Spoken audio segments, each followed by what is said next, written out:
안녕하세요. 닥터유 유태호입니다. 나이 들어서 생기는 5가지 중병이 있죠. 네. 심장병, 뇌졸중, 그 다음에 암, 그 다음에 치매. 이게 이제 치매가 등장을 했습니다. 그리고 하나가 더 있어요. 골절. 이게 5가지입니다. 네. 그래서 오늘은 그 중에서 암에 대해서 말씀드립니다. 오늘의 주제는 암 안 걸리기입니다. 네, 암은 걸리면은 참 이게 괴롭죠. 네, 치료하기도 힘들고 치료 방법도 뭐 이게 심각하잖아요. 다른 병에 비해서는요. 암 자체도 고통스럽지만은 암 치료 자체가 이 치료 자체 고통스러운 병이 바로 암입니다. 여러분들 어떤 암이 여러분들한테 잘 걸릴 것 같습니까? 네, 그러니까 결국은 흔한 암이 나한테도 잘 걸리겠죠.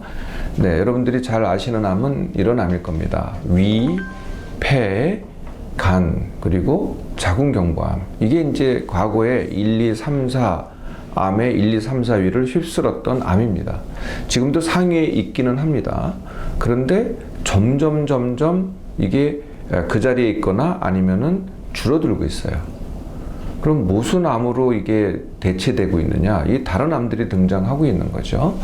최근에 등장한 암, 1번이 갑상선암입니다.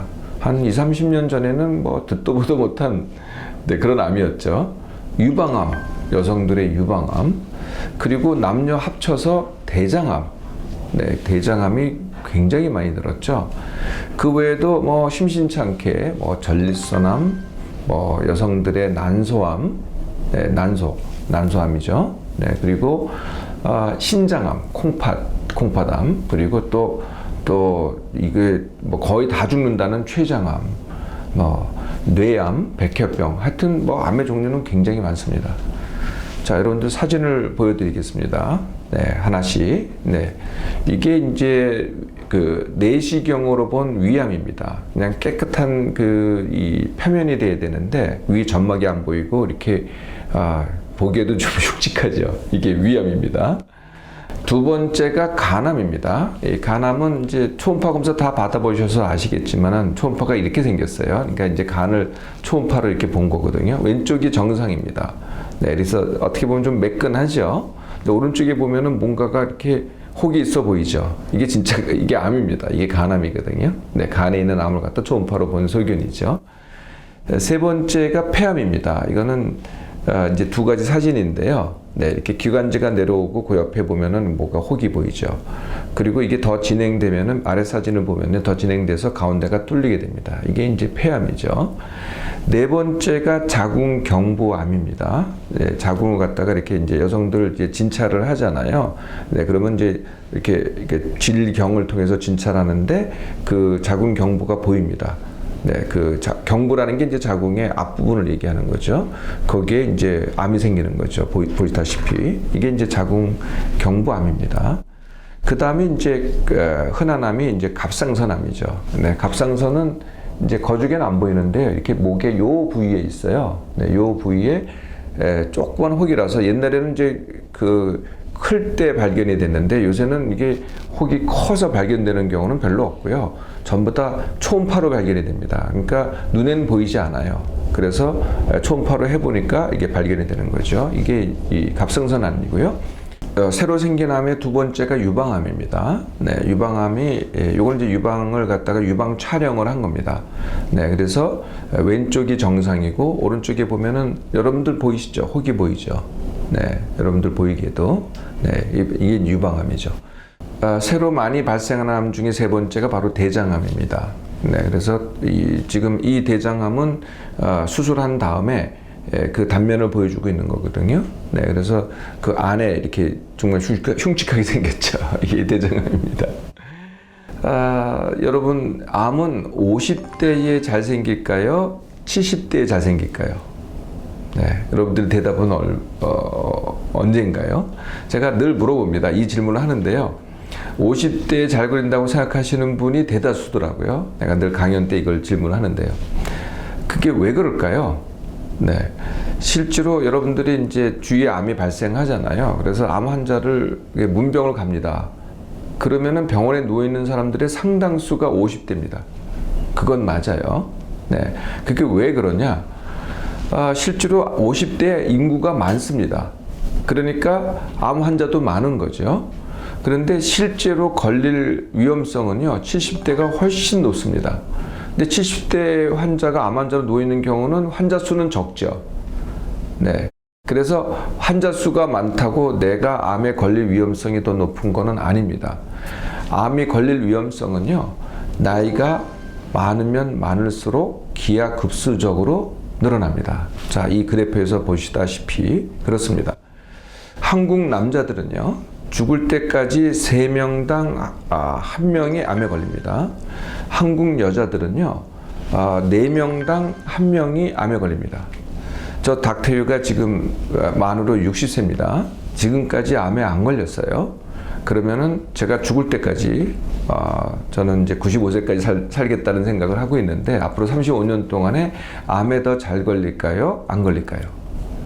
네, 여러분들 어떻게 생각하세요? 네, 더 잘 걸립니다. 네, 저도 이해가 아니라는 거죠. 여지껏 안 걸렸다고 앞으로 안 걸리는 게 아닙니다. 여지껏은 이렇게 진행이 됐거든요. 근데 앞으로는 이렇게 진행이 됩니다. 네, 그래서 암에 걸릴 위험성이 더 커지는 거죠. 이것은 여러분들이 야구할 때요, 야구의 확률과 비슷합니다. 누가 3할 때 타자가 있습니다. 그러니까 3번 중에 1번은 안타를 치는 타자가 있잖아요. 근데 첫 2타석에서 안타를 못 쳤어요. 그러면은 3번째 타석에서 어떻게 됩니까? 안타 칠 가능성이 굉장히 높아지는 거죠. 이거는 똑같습니다. 자, 지금까지 암에 안 걸렸다고 암에 안 걸리느냐? 그렇지 않습니다. 앞으로 암에 걸릴 위험성이 굉장히 높아지는 거죠. 이런 분들은 반드시 암에 걸립니다. 어떤 분들? 첫 번째, 나는 암에 걸리면 큰일 나. 네, 이렇게 암 때문에 암을 이렇게 두려워하고 불안해하고 공포스러워하는 분들은 거의 틀림없이 암에 걸립니다. 두 번째, 나는 절대 암에 안 걸려. 이렇게 생각하시는 분도 반드시 암에 걸립니다. 네, 암은요, 감기같이 피할 수 없는 겁니다. 누구나 거의 3명당 1명, 4명당 1명, 거의 뭐 누구나 다 걸린다고 봐도 과언이 아니죠. 자, 걸린다고 생각을 하고 대처를 해야 되겠죠. 암 안 걸리기가 아니고요, 걸린다고 생각하고 대처하는 게 암 검진입니다. 네, 저 닥터에도 암 검진을 꼬박꼬박 받는데요. 자, 암 검진은 여러분들이 직장에 있을 때는요, 뭐 직장에서 당연히 암 검진을 갖다가 매년 또는 2년에 한 번, 또는 국가에서도 2년에 한 번 정도는 이렇게 암 검진을 받게 하죠. 자, 내가 활동을 할 때, 은퇴하기 전에 암 검진을 꼬박꼬박 받는다. 아니면은 은퇴 후에 죽을 때까지 더 열심히 받는다. 어떤 게 더 적절한 방법일까요? 되게 나이 드신 분들은요, 이 암 검진 받기가 좀 어렵잖아요. 그러다 보니까 잘 안 받으시려고 하세요. 안 받으시려고 하고, 에이, 내 나이가 이제 뭐 몇인데 안 걸리면 그냥 죽지. 네, 이렇게 생각들을 하셔서 실제로는 은퇴하기 전에 많이 받으시고요, 은퇴 후에는 잘 안 받으시는 경향이 있습니다. 근데 실제로 암의 위험성은 은퇴한 이후에 훨씬 기하급수적으로 늘어납니다. 그래서 암 검진은 어떻게 해야 돼요? 네, 뭐 이 은퇴 이전에 암 검진 받지 말라는 게 아니라, 그때도 물론 받으셔야 돼요. 더 받아야 될 나이는 은퇴 후에 죽을 때까지 더 철저하게 받아야 됩니다. 제 강의를 듣고 계신 여러분들도 받으셔야 되지만은, 더 확실하게 받으셔야 될 분들은 여러분들의 부모님이세요. 그래서 꼭 권하세요. 지금이라도 암 검진 받으시라고요. 요새는 쉽게 받는 방법이 많기 때문에 그렇게 대장암 검진이 좀 어려운데요, 그것도 요새는 많이 쉬워졌습니다. 네, 방법은 많으니까 꼭 잊지 마시고 암 검진을 받아 보시기 바랍니다. 이 암 검진을 받는 것과 안 받는 것의 차이는 뭐냐면은, 암 검진을 받았을 때는 조기 암 진단이 가능합니다. 근데 증세가 있고 나서 암이 진단되잖아요. 그러면은 이게 진행된 암이거든요. 이거는 굉장히 큰 차이가 납니다. 조기 암은 완치가 가능해요. 그런데 진행된 암은 거의 완치가 안 되고요, 평생 고생하시면서 병원 생활을 하셔야 되거든요. 그 차이입니다. 제 35년 동안 의사 생활에서 제가 뭐 진단한 암 환자가 한 몇천 명은 되는 것 같아요. 한 10,000명 가까이 될 수도 있고요. 근데 저는 거의 다 조기 진단을 했습니다. 그래서 대부분 다 완치입니다. 그러니까 암을 한번 걸렸다 이렇게 끝난 거지 지금도 치료받고 있거나 그런 게 아니거든요. 치료 늦게 발견돼서 정말 이제 치료받다가 이제 사망한 분도 근데 그게 뭐 10손가락에 꼽을 정도입니다. 예, 그런 차이거든요. 그래서 암 검진은 꼭꼭 받으셔라. 이거는 이제 암을 걸렸을 때 걸렸을 때 치료하는 방법이고요. 자, 암 안 걸리려면은 원인을 아셔야 되겠죠. 원인을 해결을 해야 암에 안 걸리는 겁니다. 근데 많은 분들이 이 암의 원인에 대해서 잘못 알고 계시더라고요. 첫 번째 잘못 알고 있는 게 환경 오염이 암의 주 원인이다 이렇게 알고 계시더라고요. 환경 오염. 네, 그러니까 예를 들면은 뭐 무슨 방사능, 네, 아니면은 뭐 황사, 네, 이런 것들이 또는 뭐 중금속 이런 것들을 갖다가 암의 원인으로 알고 계신데 물론 암의 원인이긴 해요. 근데 그게 내한테 발생할 암의 원인 될 가능성은 굉장히 낮습니다. 뭐 5% 이하. 그거보다는 더 훨씬 흔한 암의 원인이 있는 거죠. 두 번째 원인으로 이 음식을 들더라고요. 음식에는 뭐 예를 들면 패스트푸드, 인스턴트 음식, 뭐 아니면은 뭐 지방 이런 걸 갖다가 또는 고기, 육식 이런 거를 암의 원인을 드는데요. 이것도 요 자체로 봐서는 암의 원인의 가능성이 약간 있지만은 이것도 5% 미만입니다. 이건 진짜 이유가 아니죠. 또 어떤 분들은 유전을 들어요. 내가 부모가 암에 걸렸으니 나도 암에 걸렸을 거다. 네, 이렇게 돼서 암에 걸리는 가능성은 굉장히 적습니다. 유전이 아니고요. 부모의 암의 다른 원인을 내가 배워서 그걸 따라하기 때문에 암이 되는 거죠. 그러니까 유전된 게 아니고 학습된 겁니다. 그걸 따라하기 때문에 암에 걸리는 거거든요. 전혀 유전이 아니죠. 그러니까 부모가 걸렸다고 내가 암에 걸리는 게 아닙니다. 그 이유는 굉장히 적죠. 이게 이제 잘못 알고 있는 암의 원인이고요. 그럼 암의 진짜 원인은 뭐냐? 진짜 원인의 1번이 뭐냐면은 비만입니다. 네, 여러분 놀라셨죠? 비만이 암의 원인입니다. 네, 어떤 암을 일으키느냐? 물론 위, 간, 폐, 자궁경부암 이 암을 일으키지는 않습니다. 근데 새로 등장한 암은 전부 다 비만이 원인이에요. 그 1번이 갑상선암, 2번이 유방암, 3번이 대장암, 신장암, 전립선암 이런 암들은 새로 생기는 암들은 전부 다 비만이 원인입니다. 두 번째 원인이 뭘까요? 술입니다. 술. 네, 이것도 참 네, 듣기 싫죠. 네, 술 안 먹고 어떻게 사느냐? 네, 술입니다. 그 담배가 암의 원인이라는 거는 여러분들 뭐 누구나 다 이거는 인정하시죠. 네, 그런데 담배가 암의 원인을 일으키는 게 어떻게 일으키냐면은 이게 담배를 오래 필수록 많이 필수록 암의 위험성이 늘어나죠. 술도 똑같습니다. 술도요. 많이 먹을수록 오래 먹을수록 그게 차곡차곡 쌓여가지고 암의 위험성이 늘어나는 겁니다. 그러면은 예를 들면은 술을 먹을 때 안주를 먹으면은 암이 예방이 되느냐? 전혀 그렇지 않습니다. 네. 뭐 안주를 먹거나 뭐 예를 들면은 숙취 해소 음료를 미리 먹거나 뭐 우유를 마시거나 이런다고 이게 암이 예방되는 게 아니고요. 숙취를 예방할 수 있고 뭐 간에 위해가 되는 걸 예방할 수 있을지 모르지만은 암을 갖다 예방할 수는 없습니다. 암을 일으키는 요인은 알코올 그 자체입니다. 알코올. 술에 들어가 있는 어떤 불순 물질이 아닙니다. 뭐 아세트알데히드라든지 이런 게 아니고요.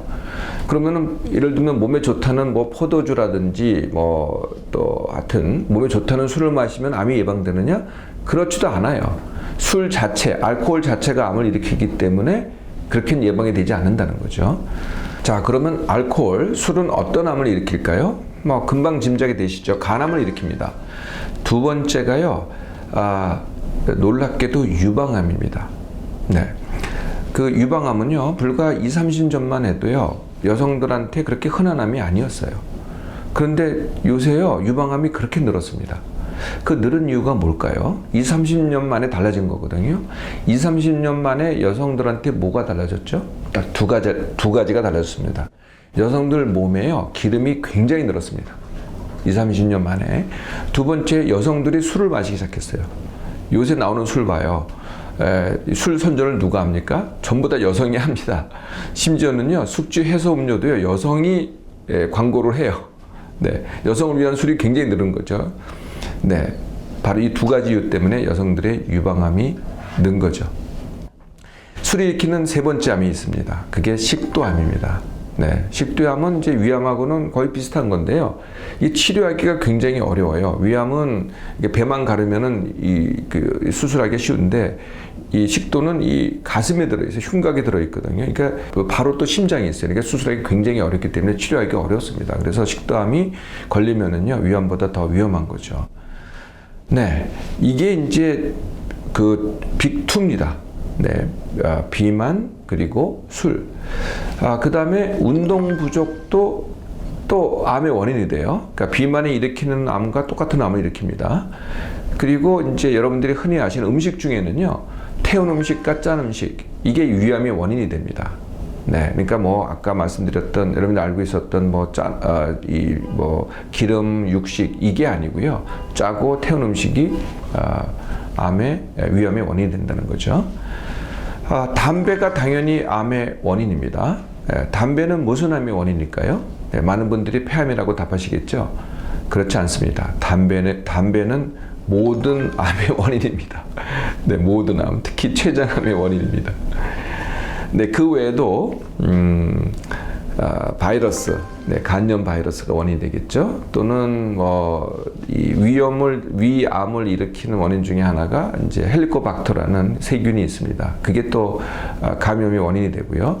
또 자궁경부암은 인간 유두종 바이러스라고, 네, 이런 바이러스가 또 원인이 되기도 합니다. 근데 그런 이제 바이러스들은, 그러니까 감염은 점점 이 원인으로서의 위치가 줄어들고, 그 위험성이 줄어들고 있는 거죠. 이제 원인을 아셨으니 암 안 걸리기도 하실 수 있겠죠? 그런데 여러분들이 흔히 하는 암 안 걸리기는 뭘까요? 네, 여러분들도 많이들 하고 계시죠. 1번이 항암 음식이라는 겁니다. 항암 음식. 이거는 암에 안 걸려.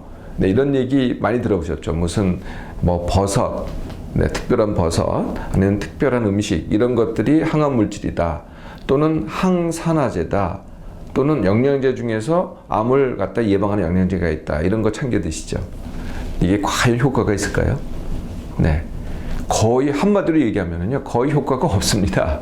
네, 그거보다는 진짜 원인을 고치셔야죠. 그러니까 음식이 원인이 아니었거든요. 그러니까 물질이 원인이 아니었다는 겁니다. 그거보다는 진짜 암을 일으키는 원인을 해결하셔야죠. 그것의 1번이 당연히 비만입니다. 또 적정 체중으로의 감량, 이것만이 진짜 효과가 있는 거죠. 5kg 감량하시는 게요, 모든 그 항암 식품을 갖다가 다 챙겨 먹는 것보다 훨씬 더 효과적입니다. 네, 두 번째가 금주 또는 절주입니다. 네, 어떻게 하면은 아예 안 먹거나 아니면은 드시더라도 적게 마시거나. 그래서 저는 이제 그러니까 술이 우리 사회생활 하는데 필수적인 이 한국 사회에서 어떻게 하면은 적게 마시고 사회생활을 쉽게 할 수 있나라는, 그래서 음주법을 갖다가 제안한 게 있어요. 닥터이의 음주법이라고 하는데, 1번, 그러니까 1이 있고 2가 있습니다. 네, 그런데 지금은 이제 주로 두 번째 방법을 권장을 합니다. 첫 번째 방법도 굉장히 효과적인데 약간의 부작용이 있더라고요. 첫 번째 방법도 소개를 해드리면은, 음식을 먹기 전에 한 잔을 미리 마셔두는 겁니다. 조금 센 걸로요. 소주 한 잔 마시든지 양주 한 잔 마시든지, 빈속이에요. 네. 그리고 나서 뜨뜻한 밥을 먹어보세요. 그러면 한 잔 마셨는데 알딸딸합니다. 취합니다. 네.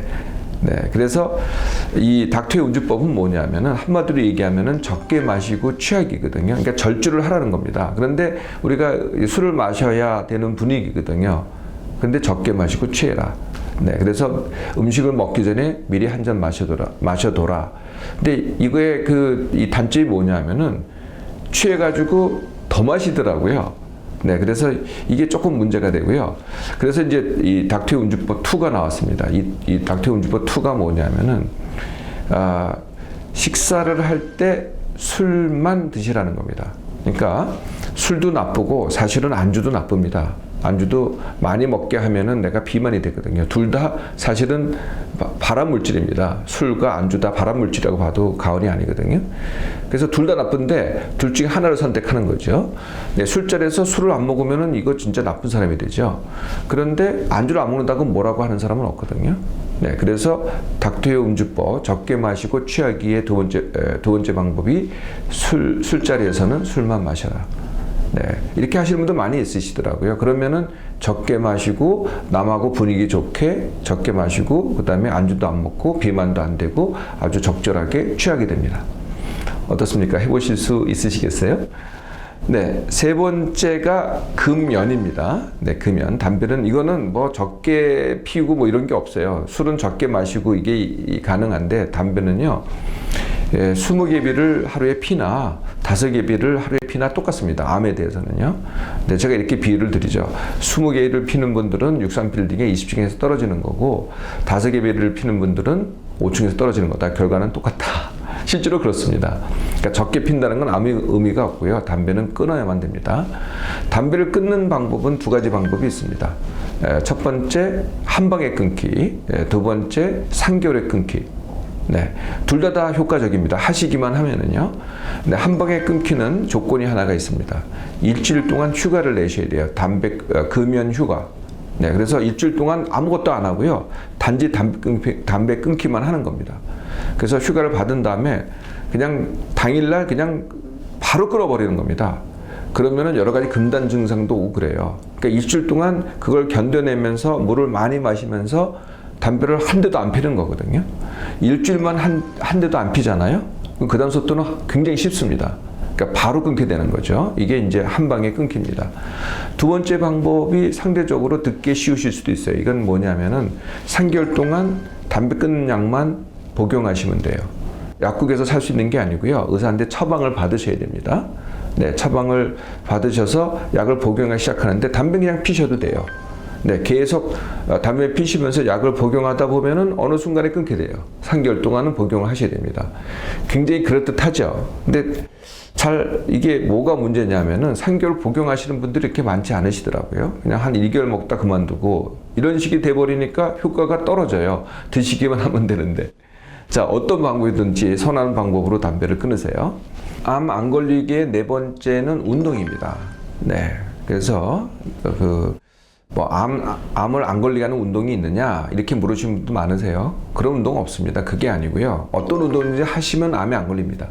네, 그래서 특별한 운동 찾지 마시고요. 그냥 내가 좋아하는 운동 아무거나 하세요. 이미 하고 있다면은요, 운동은 밀당으로 하시면 됩니다. 밀당, 밀고 당기기입니다. 그래서 이미 하고 있는 거를 어저께 했던 것보다 조금 더 하는 겁니다. 한 10% 더. 강도를 조금 늘리든지 아니면 시간을 조금 늘리든지 이렇게 하시면 됩니다. 이렇게 하시면서 밀고 당겨나면서 조금씩 더 하는 거거든요. 무슨 운동이든지 내가 좋아하는 운동을 조금만 더 해도 충분히 암을 예방하는 데 효과적입니다. 자, 어떻습니까? 잘 하실 수 있겠죠? 그런데요, 이 암 안 걸리기에 아주 근본이 있어요. 이 암을 일으키는 원인의 더 근본 원인이 뭐냐면은 힘듦입니다. 힘듦, 스트레스. 네, 힘들면은요 더 먹게 되고 그래서 비만이 되고 힘들면은 담배도 더 피게 되고 술도 더 마시게 되고 운동도 하던 운동도 안 하게 되고 그래서 사실은요 암 안 걸리기의 근본이 뭐 심장병 안 걸리기 또 뇌졸중 완치 훈련 이거 다 똑같이 쉽게 하기입니다. 네, 내가 사는 삶 쉽게 하기. 근데 힘듦에 요새는 뭐가 힘드냐면은 과거에는 일이 힘들었잖아요. 근데 사실 요새는 일이 힘든 게 아니고요. 관계가 힘듭니다. 네, 관계가 힘든데 관계를 어떻게 쉽게 하느냐. 그게 이제 사람마다 또는 상대방마다 다 다른 거거든요.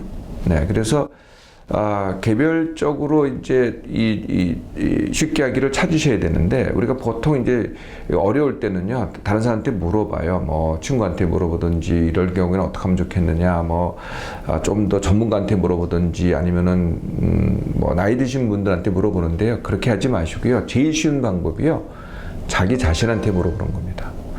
이 질문 하나면 돼요. 어떻게 하면 쉽게 하지? 이 상황에서 어떻게 하면 쉽게 하지? 이렇게 한번 물어보시라는 거죠. 이 질문도 어색하지만은 답도 막막하죠. 근데 시작만 해보세요. 자꾸 질문하다 보면은 답이 나온다니까요. 그런데 그 답이야말로 나한테 정답이 됩니다. 네. 그러니까 다수한테 아무리 맞아도 나한테 안 맞거든요. 이렇게 시작을 해보세요. 그러면 쉽게 하기가 점점 정말 쉬워집니다. 어떻습니까? 암 안 걸리기. 네. 누구나 다 할 수 있습니다.